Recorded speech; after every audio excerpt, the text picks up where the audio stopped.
Bismillahirrahmanirrahim. Sudah menjadi hukum sosial bahwa seorang yang perbuatannya jelek dan sering menjadi gangguan bagi masyarakat, ia tidak akan diperdulikan lingkungannya ketika ia mengalami kesulitan atau bahkan meninggal. Padahal yang namanya manusia tidak selalu dan selamanya seluruh catatannya hitam kelam.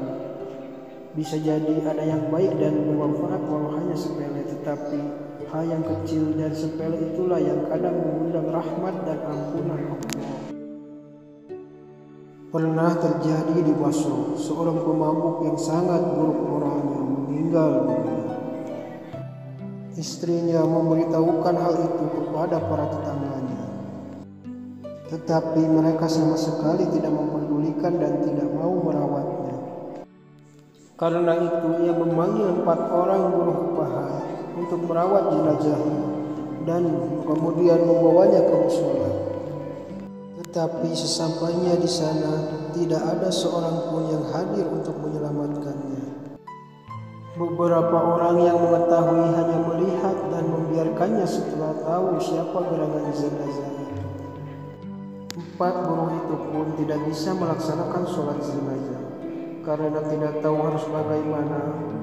Istrinya itu memerintahkan orang-orang upahan itu untuk membawanya ke pinggiran hutan dan menguburkannya di sana. Tidak jauh dari hutan tersebut ada sebuah bukit yang di sana ada seseorang yang soleh dan sangat zuhud, menyendiri untuk beribadah kepada Allah. Ia tidak pernah turun dan berkumpul di masyarakat kecuali untuk sholat Jumat.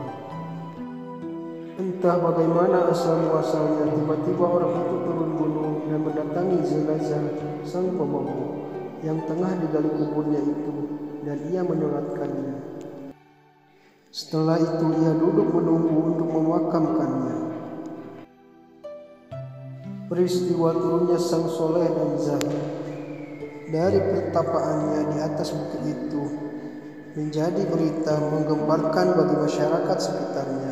Mereka merasa takjub dan keheranan sehingga datang berkunjung ke pinggiran hutan tersebut.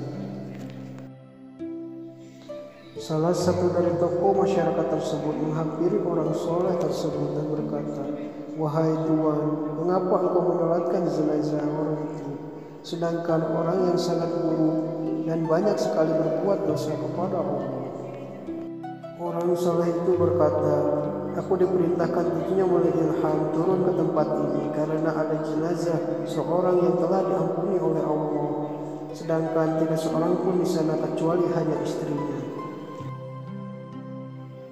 Orang-orang jadi keheranan mendengar jawaban tersebut. Bertahun-tahun mereka tinggal bersama orang itu dan sama sekali tidak pernah melihat dan mengetahui kebaikan yang dilakukan olehnya. Sang jahil tampaknya mengetahui kebingungan masyarakat. Karena itu ia memanggil istrinya dan berkata, "Bagaimana sebenarnya keadaan dan perilaku suamimu itu?" Sang istri berkata, "Seperti yang diketahui banyak orang, sepanjang hari ia hanya sibuk minum minuman keras homer di kedai-kedai. Pulangnya di malam hari dalam keadaan mabuk dan tidak sadarkan diri. Seringkali ketika ia tersadar di waktu fajar, ia mandi dan wudu kemudian sholat subuh. Tetapi di pagi harinya ia kembali ke kedai-kedai untuk minum homer seperti biasanya. Hanya saja di rumah kami tidak pernah kosong dari 1 atau 2 orang anak yatim yang ia sangat menyayanginya melebihi anaknya sendiri. Dan di waktu sadarnya ia selalu bermunajat sambil menangis sesegukan, 'Ya Allah, di bagian jahanam yang manakah akan engkau tempatkan penjahat, yakni dirinya sendiri?' Sang jahid berkata, "Sungguh maha luas kasih sayang Allah.